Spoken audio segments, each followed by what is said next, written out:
Hace siglos, cualquiera escapaba impune de cualquier crimen. Sin importar lo atroz, la ausencia de tecnología y forenses básicos dificultaba identificar sospechosos y lograr condenas. Pero en el año 2025 parece que cada día se resuelve un nuevo caso antiguo gracias a las técnicas forenses modernas. Acompáñanos en el episodio de hoy mientras examinamos 4 desconcertantes casos antiguos finalmente resueltos utilizando ácido desoxirribonucleico.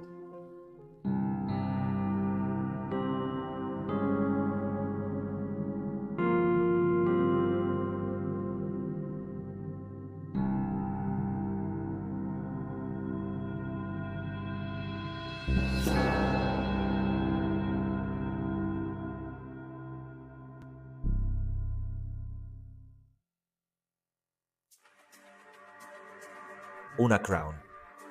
En 2013, Una Crown era una mujer jubilada de 86 años que vivía sola en Wisbech, una ciudad de mercado en Cambridgeshire, Inglaterra. Desde la muerte de su esposo, hace 4 años y sin hijos, pasaba mucho tiempo sola. Los vecinos la recordaban como una mujer muy cuidadosa con la seguridad, que solía mantener puertas y ventanas cerradas, incluso en casa. La última vez que se supo de Una fue el 12 de enero de 2013 a las 5 p.m. cuando llamó a un amigo. El 13 de enero, su sobrino político pasó a recogerla para un día de salida previamente programado y la encontró fallecida en el pasillo de su bungalow. Murió de forma violenta. Había sangre alrededor y periódico quemado esparcido por la zona. Aunque su cuerpo tenía quemaduras, el fuego no se extendió al resto de la casa y parecía haberse apagado solo. Parte de su ropa estaba quemada, lo que la policía creyó era para destruir evidencia. Desaparecieron de su casa su anillo de bodas, la llave y 80 libras en efectivo. Aunque la escena del crimen era perturbadora, los policías que llegaron primero descartaron la muerte como no sospechosa. Se sugirió que accidentalmente se incendió usando la estufa y luego murió de un infarto. Aunque Una tenía cortes en la garganta, concluyeron que fueron causados por la presión de su bufanda al desplomarse. Pero la autopsia no coincidió con varias de esas hipótesis. El 15 de enero, el médico forense determinó que fue homicidio al encontrar heridas en el cuello y más lesiones de arma blanca en el pecho. Frustrantemente, la casa de Una no fue considerada escena del crimen, ya que la policía creyó tener razón, y algunas pruebas, como una llave, se lavaron antes de que su muerte se catalogara como homicidio. Paramédicos, bomberos, funerarios y policías habían alterado la escena del crimen y movido objetos en la casa. En abril, Crime Watch de la British Broadcasting Corporation reconstruyó los últimos movimientos de Una y pidió información, pero no surgió nada relevante. En junio de 2014, arrestaron a 2 hombres, uno de 40 años y otro de 36 relacionados con el caso. Se creía que eran responsables del asesinato, pero luego fueron liberados sin cargos. Durante más de una década, el caso de Una quedó sin resolver. En 2023, se presentó nuevamente en Crime Watch y Crime Stoppers ofreció una recompensa de hasta 20,000 libras por cualquier información que llevara a una condena. A pesar de todo, el caso siguió inactivo varios meses. Finalmente, más tarde ese mismo año, el ácido desoxirribonucleico vinculó a un hombre llamado David Newton con el crimen y en febrero de 2025 fue condenado con éxito por el asesinato de Una. La policía de Cambridgeshire informó que la noche del asesinato, Newton fue visto caminando ebrio hacia la casa de Una alrededor de las 8:30 p.m. Es notable que fue entrevistado en 2013, poco después del crimen, pero negó toda participación en su asesinato. Le contó a los investigadores que solo conocía a la anciana para saludarla y que en 2012 arregló una cerradura de su puerta, pero nada más había entre ellos.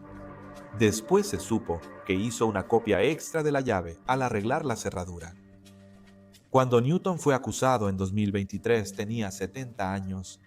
Las pruebas de ácido desoxirribonucleico de la piel encontrada debajo de las uñas de una revelaron que era 28.000 veces más probable que proviniera de Newton o un pariente cercano suyo, y las investigaciones adicionales llevaron a la policía a descartar a dichos parientes.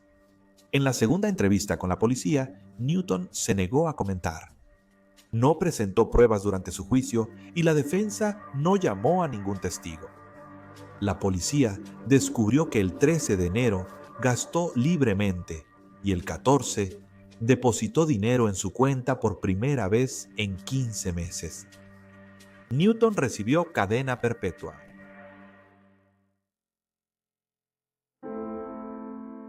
Mary McLaughlin. La noche del 26 de septiembre de 1984, Mary McLaughlin, madre de 11 hijos y de 58 años, salió con una hija a pasar la noche en Glasgow, Escocia. Se informa que pasó gran parte de la noche bebiendo y jugando dominó en el entonces Pub Hinland, en el West End de la ciudad. Catherine, la hija que acompañó a Mary en las salidas nocturnas, recordó que su madre no actuó borracha esa noche, más bien estaba de un humor feliz y optimista. Catherine contó a la policía y medios que salió del pub antes que su madre para tomar el autobús a casa. Nunca volvió a ver a Mary. Mientras tanto, a Mary se le vio por última vez saliendo del pub alrededor de las 10:45 de la noche para hacer el rápido camino de regreso a su departamento, a menos de 1 milla de distancia. De camino, se detuvo en una tienda de papas fritas en Bombarton Road, compró buñuelos y cigarrillos y parecía de buen humor. Un taxista local que conocía a Mary recordó verla caminando por la calle con los zapatos en la mano.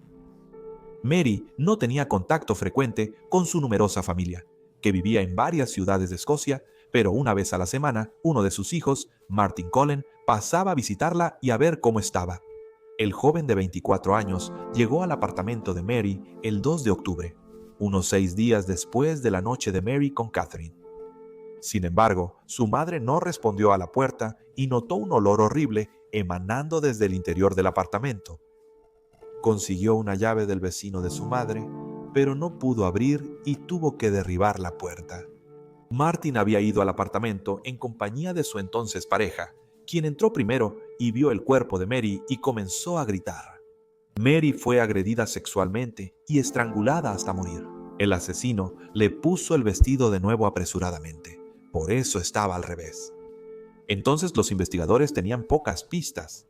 El circuito cerrado de televisión, los registros de celulares, la informática forense y el ácido desoxirribonucleico eran inexistentes o muy nuevos. En cambio, la policía tuvo que operar utilizando métodos anticuados como ir de puerta en puerta y recorrer la zona local.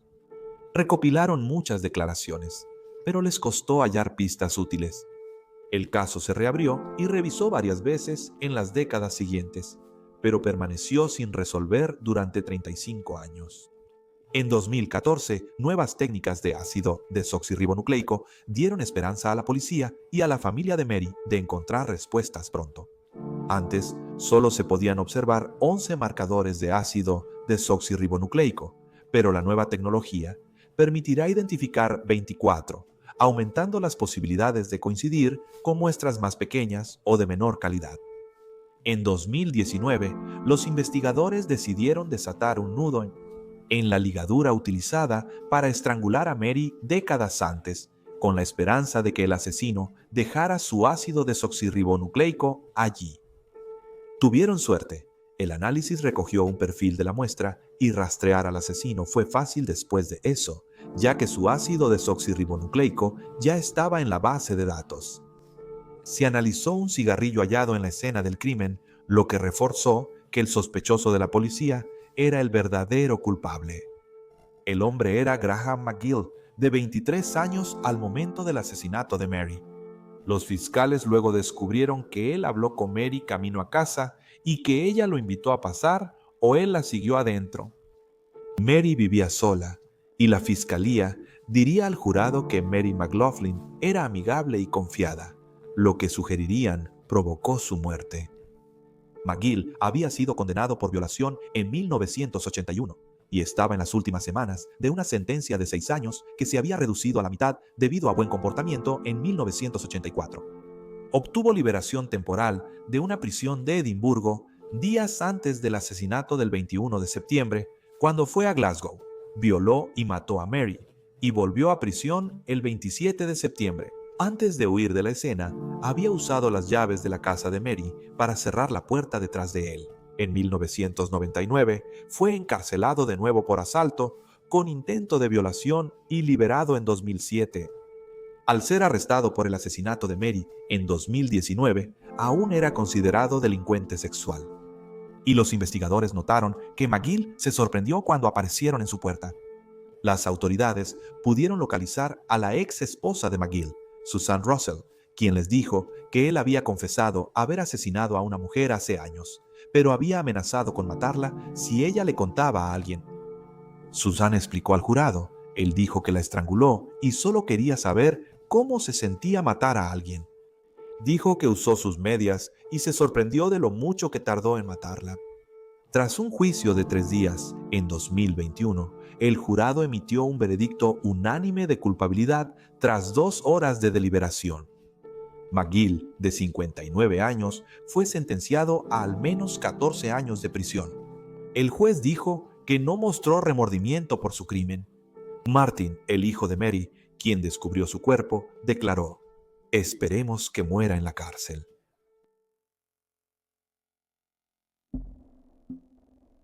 Christine Galagos, el 15 de mayo de 1985.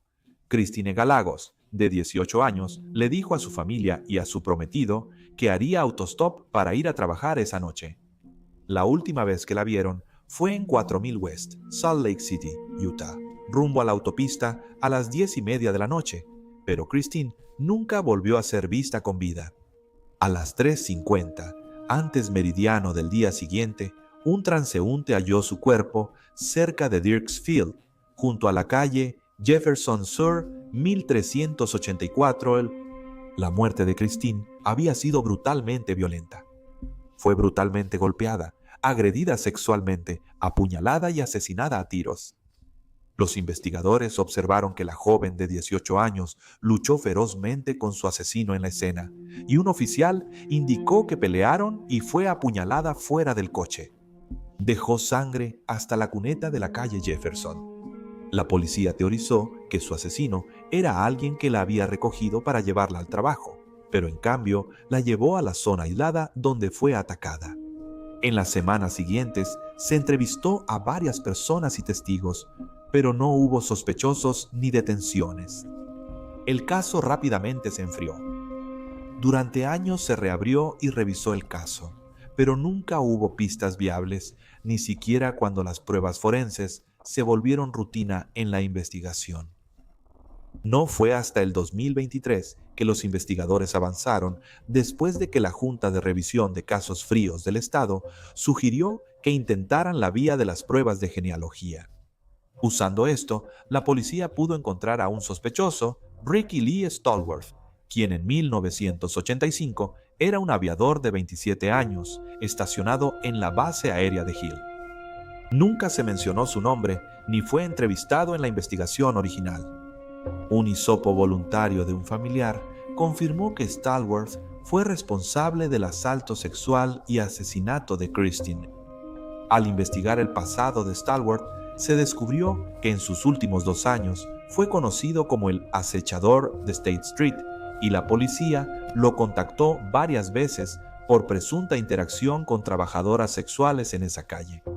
Solía decirle a su esposa que saldría de noche y volvería en la mañana, sin dar explicaciones. Otra de las ex esposas de Stallworth no se sorprendió cuando la policía apareció en su puerta para preguntarle sobre él.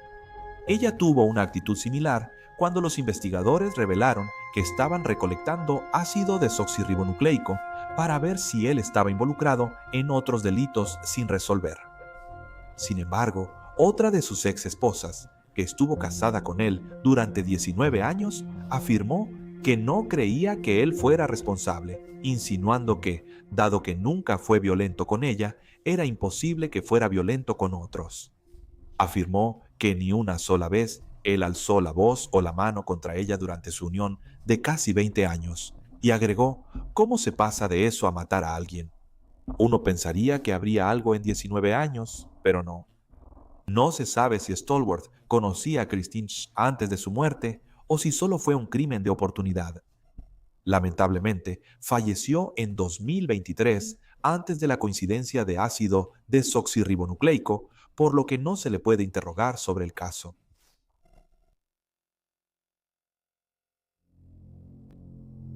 Patricia Koliski y Lloyd Dwayne Bogle, el 3 de enero de 1956, tres chicos de Montana estaban de excursión cuando se toparon sin querer con una espantosa escena del crimen cerca del río Sun en el parque Wadsworth, al noroeste de Great Falls. Vieron el cuerpo de Lloyd Dwayne Bogle, un aviador de 18 años de Texas. Estaba tendido en el suelo con una herida de bala en la cabeza, y su cinturón había sido utilizado para atar sus manos detrás de su espalda. Al día siguiente, los trabajadores del condado hallaron otra escena violenta. El cuerpo de Patricia Kaliski, estudiante de secundaria de 16 años, fue hallado al norte de Great Falls. Fue agredida sexualmente y recibió un disparo mortal en la cabeza. Los investigadores pronto descubrieron que los dos habían sido atacados mientras estaban juntos. Estaban en una relación seria y habían hablado de comprometerse.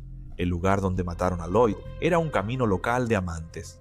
Los detectives investigaron recorriendo la zona y recabando declaraciones de testigos, pero aunque hallaron algunas pistas interesantes, no lograron nada. El caso eventualmente se enfrió y permaneció inactivo durante la mayor parte de 6 décadas. Detrás de escena, como en muchos de los casos mencionados hoy, los investigadores seguían trabajando en él y revisándolo cada pocos años para buscar algo notable. Pero hasta 2012 hubo algún avance real. El sargento detective John Katner fue asignado al caso ese año. Era su primer caso frío, lo que lo hizo más desalentador. Al revisar la información y las pruebas, concluyó que la mejor forma de resolver el caso era usando ácido desoxirribonucleico. A pesar de la antigüedad del caso, aún quedaban pruebas forenses almacenadas, como el hisopo recolectado del cuerpo de Patricia en la autopsia. El ácido desoxirribonucleico del hisopo se estableció en 2001 como no coincidente con Lloyd, lo que significa que casi con seguridad era del asesino. En 2019, Katner logró avances reales al organizar pruebas de genealogía en la muestra de ácido desoxirribonucleico restante. Esto llevó a Katner a un hombre llamado Kenneth Gould, quien vivía con su esposa e hijos en Great Falls en el momento de los asesinatos. Sin embargo, los investigadores se toparon con un problema al saber que 2007 y su cuerpo fue cremado. Así que pidieron muestras de ácido desoxirribonucleico a su familia, quienes las entregaron. El análisis de las muestras confirmó que Kenneth Gould fue responsable de la violación de Patricia y el asesinato de ella y Lloyd. Gould no tenía antecedentes penales, ni fue investigado o entrevistado durante los asesinatos. No tenía vínculo con Lloyd y Patricia y probablemente actuó por oportunidad.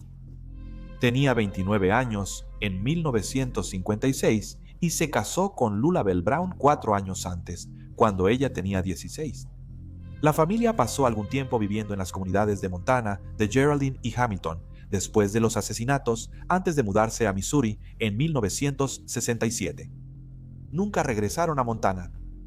Los miembros de la familia declararon que estaban en casa el día de los asesinatos y que Gould solía salir solo a menudo a pasear a caballo.